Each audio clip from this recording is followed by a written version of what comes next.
How's it going, everyone? My name is Justin Kellogg, and this is RevMatch. Today we have some pretty exciting stuff to talk about. There wasn't much going on in the industry, but there was some good stuff, and I'm definitely going to get to that. But two things. First of all, happy Super Bowl weekend. That game is coming on tomorrow, and I know there's going to be some awesome stuff. And awesome stuff is also going on in the commercials with Jeep, Audi, Ram, all releasing some really cool stuff. It'll be exciting to see those videos. I'm going to leave links in the description down below so you can go check those out because there's really some cool stuff, especially in the Audi commercial. If you pay attention, they have some really fascinating silhouettes of vehicles undercover, and I think those could be potential prototypes of electric vehicles. That'll be interesting to see what's really under those covers in the future years. Also, we have, in the very end, they say 1/3 of all of their lineup will be electrified by 2025. And I think that's really cool because what does that mean? I mean, obviously 1/3 of their lineup is going to be electrified, but what about their naturally aspirated V10 supercar, the R8? What about some of their potent 2.5-liter 5-cylinder turbocharged cars? Where are all those going? And I think that'll be really interesting to see what Audi can do with that mission of 1/3 of their product lineup electrified by 2025. Getting on with today's history lesson, we move to the beginning of everything. Not just the beginning of this week, not just the beginning of the year, but automotive history as we know it. Carl Benz labored over this. He designed and he patented the very first automobile. It may not look like much, but thanks to this vehicle and this man's ingenuity, we now have the beloved culture and car community that we all love today. Filed under patent 37435, the car was in for production from 1886 to 1893, seeing 25 production examples. And when the car was released in Germany, Carl's wife, Bertha, actually took a secret trip without her husband knowing across Germany. That's going to wrap it up for today's history lesson. Now on to the news. Speaking of Camaro, Chevrolet decided it would be a good idea, and that it was, to input a 10-speed automatic transmission into the ZL1 1LE Camaro.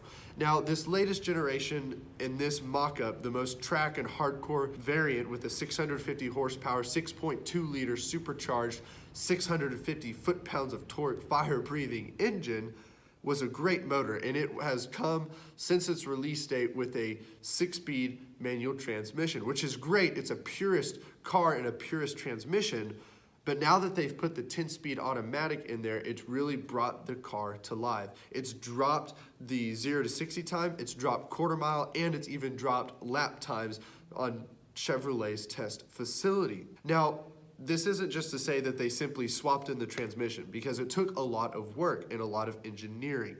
See, Chevrolet had to redesign computers, ECUs, they had to redesign suspension, bodywork, because the transition and the way that an automatic transmission applies torque and is able to direct the power from the motor, from the drivetrain to the rear wheels is a lot harsher and a lot firmer than that of a manual, because in a manual transmission you have the clutch, and when the clutch engages and disengages, it interrupts the power.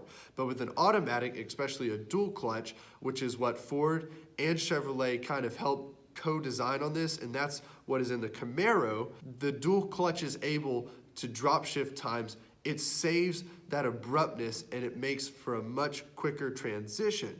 That being said, they had to redesign the suspension from the ground up because of its harsher acceleration. The weight transfer was much more abrupt than that of the manual. Usually when car manufacturers decide to make a car manual, it's the second iteration, or it's a purist or track-focused variant, but not Chevrolet. See, they wanted to make sure that people knew this was a track car. It was meant for hardcore events, track use, road use. It was meant to be driven. So I think that's a good marketing and a good business move, is to put it with the manual first. That way your buyers know, okay, what I'm buying is a track and essentially a race car because it's got a manual transmission. But now they've released the automatic and they can go, okay, this is now a buyer's car. People can drive this daily now without having to burn out their shoe. It becomes a practical vehicle. And I think that's really something that you need to understand with this car and this change of transmission. It's important for manufacturers to know their buyers, and Chevrolet knows who is buying this Camaro. They know that some people are going to want that automatic for performance and for acceleration. And granted, the manual may be the purest choice. The automatic is definitely the track choice. Moving on to Corvette. Now, we still don't have the C8, but spy photos are coming up everywhere. I know MotorTrend actually just posted that they got spy photos on the road that they do best car of the year, and I think that's pretty cool. I wonder if Chevrolet is like, maybe we should go test the car and tune it to kind of get a good foot in the door for that contest. But nonetheless, some new releases. In Europe, across the pond there a little ways, they have released the final edition C7.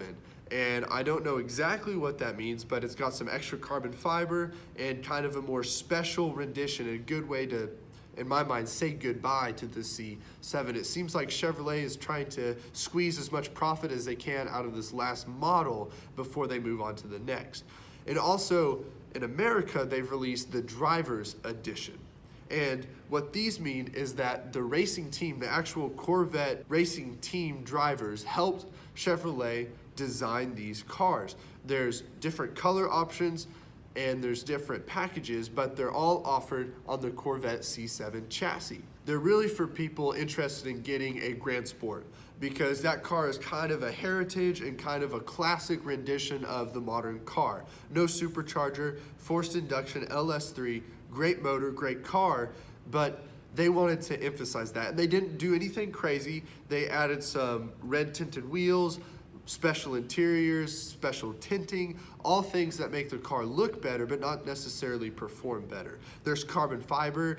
I assume that adds weight savings. Nothing was confirmed, but overall, it's just a good product, and I think the market will accept it. It will be interesting, though, to see how prices will go. Nothing has been released yet. They're still in development process, going to be on sale later this summer. But I think it's interesting that Chevrolet has decided to release models in Europe and in America when we all know the C8 is so close to being ready for production. We can see it, we know it. As hungry as we were for the GT500, that was a major release a few weeks ago. We want the C8, we want the mid-engine Corvette. But nonetheless, we don't have that this week. We have the Driver's Edition and the Final Edition. And I think they look good. It'll be interesting again to see how sales go. I'll definitely be trying to follow that closely. Jumping across the pond, we arrive back in Germany, but this time at BMW. BMW prepares to add a new model to its lineup. It's preparing for the addition of the 2 Series Grand Coupe. Now we have the 2 Series, we have the M2, and we have the M2 Competition, which are all great vehicles, each with their own characteristics, but this car is so peculiar and interesting, I thought it has to be included this week, because just look at it. I mean, is it a sports sedan? Is it a luxury sedan? I don't know. I mean, there's so many styling cues on this car, just in the front grille, the quarter panels, the rear. I don't know what's going on with it, BMW. I mean, I don't know what they were going for. The designers and the engineers did not get together well on this one. Now, I might be judging it a little too harsh. It's still a prototype, it's still in design, and it's still in engineering phases, but what's been released and what's been rumored and going around so far, I'm sorry, but it does not look good. This Grand Coupe may be a good idea for larger cars, but in my mind, BMW kind of owns that small performance luxury sedan market. You have the Mercedes-Benz with the 250, maybe the 300, but that may be a little bit bigger. You have the Audi A3, which is a good car, but BMW, I feel like, owns that market with the M3, the 3 Series, 328, 320, all great cars, especially when you get them with xDrive. That really competes against Audi's Quattro. I just think, why would they make a smaller and, in my mind, more awkward appearing 2 Series Grand Coupe when they have the great domain of the 3 Series? Now, it doesn't really make much sense to me, especially when it's just going to be powered by a 300 horsepower, give or take that much torque engine. It'll be turbocharged, and it shares it from the X3 crossover SUV vehicle.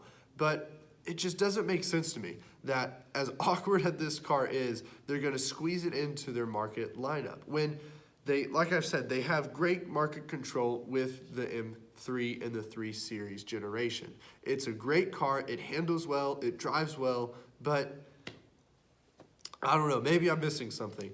Leave a comment down below if you think I'm crazy, but it just seems like they're trying to fight a battle that hasn't been started yet with this new, smaller sports sedan. I will definitely be watching the sales and the market of that to see maybe if 3 Series sales go down because people are starting to want that smaller. Maybe there is a market. Maybe I've missed something in my research, but it just seems like it's peculiar and a little interesting to design something smaller, and maybe it's the affordability. Maybe the 3 Series is too far out and they're hitting a niche market. Maybe. If so, that's great.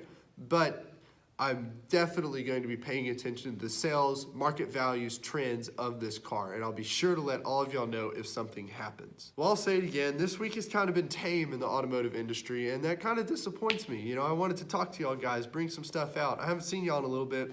I've been sick, was on vacation, just had some things going on, but I'm back. I'm looking forward to seeing y'all next video. This is gonna basically wrap it up. If you got any questions, any comments, make sure to leave them down below. I'm gonna leave a link for my Instagram at RevMatch. Make sure to go check that place out. I post weekly updates, always talking to you guys, always communicating, latest news, hottest stuff. Always, guys, have a great week. Go enjoy the Super Bowl. This is Justin Kellogg. I'm out.